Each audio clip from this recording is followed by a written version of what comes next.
The life of an actor is tricky at the best of times, and getting into the right headspace is never an easy task, but what happens when reality makes its way off of the film set and into the lens? ScreenRant subscribers, let's blend some universes. A warning to actors everywhere that you'll want to make sure you watch extra close, because sometimes the dynamic between a director and actor should come with a warning label. The lengths some on-screen talent will go to bring a piece of cinematic magic to life is astounding, and we thought that it might be time to go behind the scenes to let you know about some of those times where actors got so caught up in the moment that those acting lessons went out the window, and what you saw in theaters was all them.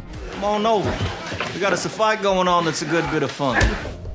While everyone today is aware of Steve Carell's acting prowess, comedies like The Office and The 40-Year-Old Virgin are where Steve cut his teeth. To really get all method about it, in a scene where Steve Carell is waxing his chest in order to make himself more appealing to the ladies, Carell chose instead to opt for a real waxing. Sure, they could have used a prop hair, but Steve wanted to show every excruciating rip.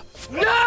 Kelly Clarkson! The screams and the choice language Carell uses is all authentic, though it pains me to say this, but with his improv chops, did he really have to forego a nipple?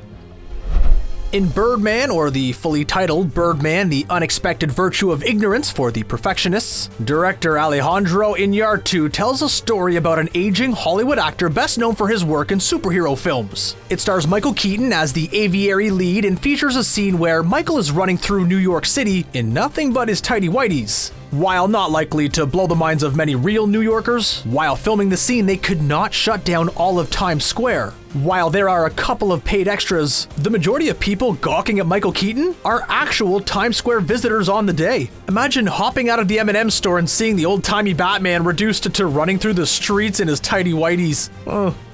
The famously infamous Quentin Tarantino wrote a tense scene where his plantation-owning character Calvin Candy is extorting money out of Django and Dr. Schultz at a dinner table. As Leo reveals he knows about their plans, he angrily smashes his hand on the table and shatters a glass under his fist. Being the consummate professional we all know Leo to be, instead of stopping the scene, DiCaprio went for it and continued the scene, bloody hand and all. If you look closely, you can see the other actors wondering if they should continue, but with Leo staying in the moment shouting, they all let him run with it. He finishes his monologue and, in a moment of true terror, even wipes his bloody hand along co-star Kerry Washington's petrified face.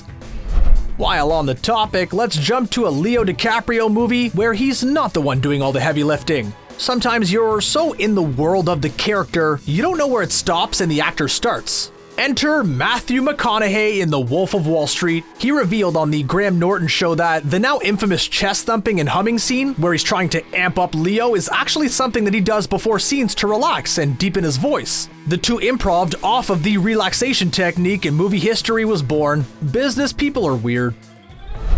In our next entry, we find a hidden in plain sight genius janitor played by Matt Damon working out an abusive family life with his therapist played by the one and only Robin Williams. In one working session between the two characters in the movie, we hear Robbins try to relate to Damon by telling a story of his now passed wife. The story involved her breaking wind at night in bed together, and that he'd take the blame so she wouldn't feel embarrassed.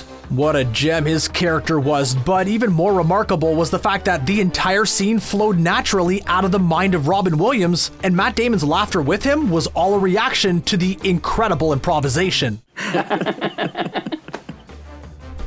If you've ever had a close encounter as a pedestrian where, a car came a little too close on the crosswalk, you may have uttered the famous lines made famous by Dustin Hoffman in Midnight Cowboy. I'm walking here! I'm walking here! Could be the unofficial slogan for the city of New York, but the lines were actually a response by Dustin Hoffman when a taxi cab almost hit him while filming the iconic scene.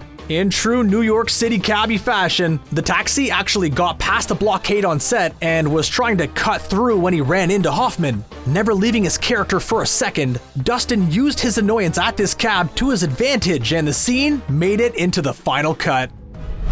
Remember DVD special features? Well, in a behind-the-scenes story from the screwball comedy Knocked Up, we find out that Jay Baruchel does not take kindly to classic amusement park rides. In the featurette, we find out that the comedian is not a fan of roller coasters as they trigger his anxiety. Like a real gem, director Judd Apatow let Baruchel sit out of the scene rehearsals of Rogan and the other buddies living their best childlike lives in Knott's Berry Farm. That is, until it actually came time to film the scene where Apatow forced Jay into the scene, and like a true champ, Jay strapped himself into the ride in the name of the scene. After having a full-blown panic attack and repeatedly yelling, "I gotta get off!" in the middle of the scene. I gotta get off, I gotta get off, I gotta get off, I gotta get off. Spoilers for the next film in case for the last 30 Christmases you've watched nothing but non-violent Christmas films. Amateurs, come on. One of the most memorable on-screen villains of all time, Hans Gruber was the pitch-perfect enemy to Bruce Willis's John McClane. Brought to life by the wondrous Alan Rickman, Hans ends up hanging for not so dear life in the final boss fight of the film. In the moments before his rapid descent, Rickman was assured by the production team that he would be dropped after a count of 3. The count was cut short, and at 2, Rickman was let go, leaving behind a true look of terror that lives forever in the minds of true action fanatics. With the pretty boy demeanor Channing Tatum has developed in his comedy roles in 21 and 22 Jump Street, you'd be forgiven for thinking that Channing would like to keep his face looking just as is. When portraying Olympic wrestler Mark Schultz in the film Foxcatcher opposite Steve Carell, Channing wanted to leave it all on the table. In a scene where we start to see Mark's fragile ego start to come apart under the duress of his coach John DuPont, Channing violently smashes his head into a mirror, shattering it into pieces. None of that was planned, and the crew had to make sure to get the glass out of Channing's head when they finally called cut. There are movies about the making of this movie you can watch, but that's to be expected with one of the most epically creepy thrillers ever made by a director on anyone's Mount Rushmore of directors. When making The Shining, Stanley Kubrick wanted to affect the psychology of the viewer so much, he famously tortured poor Shelley Duvall on set to get the stress we saw on screen. He verbally accosted her and made her do an agonizing number of takes to make the timid frailty of Duvall's character that much more real. This also went for the children in the film, so although Kubrick won't be getting any humanitarian awards, he left a piece of cinema just as unsettling to watch now as the day it was released. Alright, don't worry, no twist endings here, but after all this time, we know that when it comes to the usual suspects, there is nothing too outlandish to believe is true. In the famous lineup scene, the weirdly great Benicio del Toro made sure that his scene partners had a difficult time keeping serious. It was a jaunty, silly day on set, and though the scene was written to be played straight, Benicio repeatedly passed gas when they were shooting the scene. On a behind-the-scenes feature, Del Toro half-confessed, saying, "All I remember is that someone farted, and no one knew who the guilty party was." Director Bryan Singer scolded the actors during lunch, but when they came back to the scene, a lunch break just was not enough, as Kevin Pollak later admitted that Benicio went 12 takes in a row. The twist is we never found out what they served for breakfast, and maybe we don't want to know. In the final installment of the Back to the Future series, Marty has to go back to the past to save Doc Emmett Brown from a grisly death in the Old West. Somebody forgot to tell Marty that by this point in the franchise that he did not have to go so method and put himself into danger. Michael J. Fox, who played the lovable Marty McFly, decided to perform his own stunt when Mad Dog Tannen attempts to lasso Marty and hang him from the famous Hill Valley Clock Tower. Marty was supposed to use his hands to hold himself up, but on one take, he wasn't able to properly position his hands and Fox lost consciousness for nearly a minute. The crew thought that he had really just nailed the acting, but despite the clothing, he's no Clint Eastwood. Yeah, you catch that inside joke for the Part 3 diehards? It was a charming film, come on, where's your sense of inner child? Hey yo, Adrian! Yeah, we all remember when Sly Stallone was running in sweats through the streets of Philly, which is not always sunny, by the way. When Sylvester is putting in work to be the best he can be, it's hard to look away. That was the exact reaction of loads of random Philly bystanders who were simply watching this future Oscar winner brush past them on his way to ultimate glory. Go back and look close, and you'll see more than a couple of confused faces. And know that we're not talking about S's current resting confused face. That one is not really a response to anything. Go get him, Rock. Think back to the summer of 1982.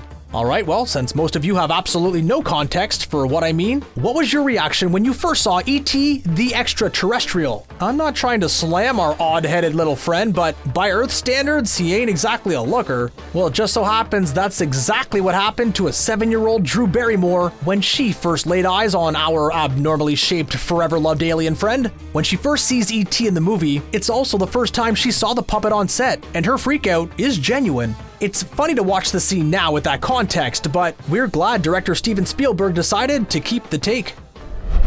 No film in history has as many wild set stories as Apocalypse Now. The entire production of the film is a film waiting to be made, so we'll be expecting that check when you hit it big. Martin Sheen, in particular, admitted that for the majority of the film, he was in an alcohol-induced haze. Some call it method acting, others call it a bender. He explained to The Guardian that, at the time, I was a drinker. Hell, I was an alcoholic. It was my 36th birthday and I had been drinking all day. In one famous scene, he smashes his hand into a glass mirror and demanded that they keep rolling. If you're Francis Ford Coppola, you had to be saying to yourself, at least he's in character. Kudos to the casting director.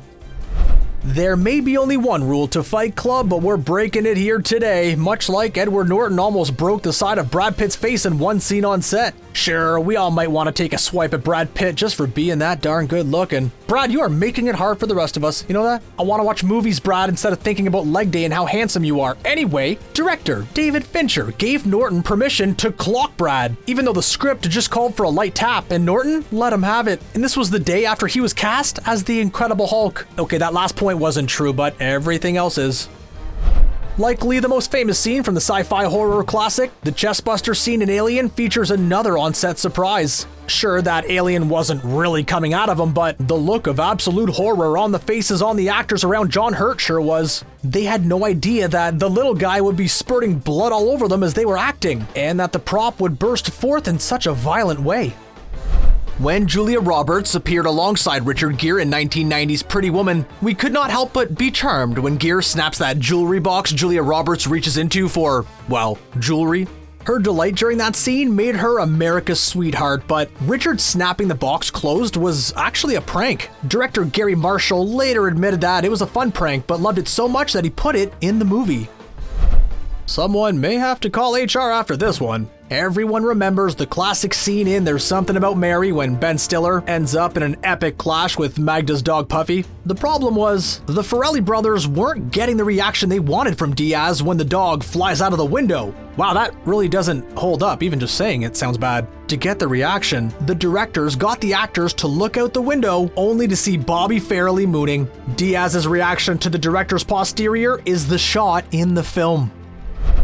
One of the most well-known gaffes in the Star Wars universe takes place in A New Hope. When a clumsy stormtrooper in pursuit of our heroes clanks his dome on the edge of the door, the actor Laurie Good admitted to The Hollywood Reporter that on the shoot day, he had an upset stomach and had been running back and forth from the bathroom and getting back into the costume. When they were running on the take, he felt his stomach gurgle and bang! He hit his melon. He could not believe that that moment made him into a Star Wars legend. In an article for Entertainment Weekly, Millie Bobby Brown, also known as the telekinetic teenager 11, revealed how she prepped for a particularly emotional scene. When 11 reads the letter left by Hopper, they had actor David Harbour record it and played it out loud. Millie had never heard the speech and instead wanted to react as she was hearing it. As she recalled, it was like saying goodbye to best friends. That's pretty method for MBB.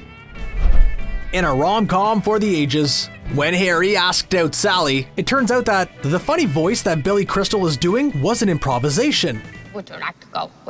Not to repeat, please, to answer. Meg Ryan had no idea what Billy was doing, but stayed in character, playfully flirting and doing the voice back. Crystal thought that it was Harry's way of masking that he wanted to ask out Sally, but the chemistry in it just kinda worked.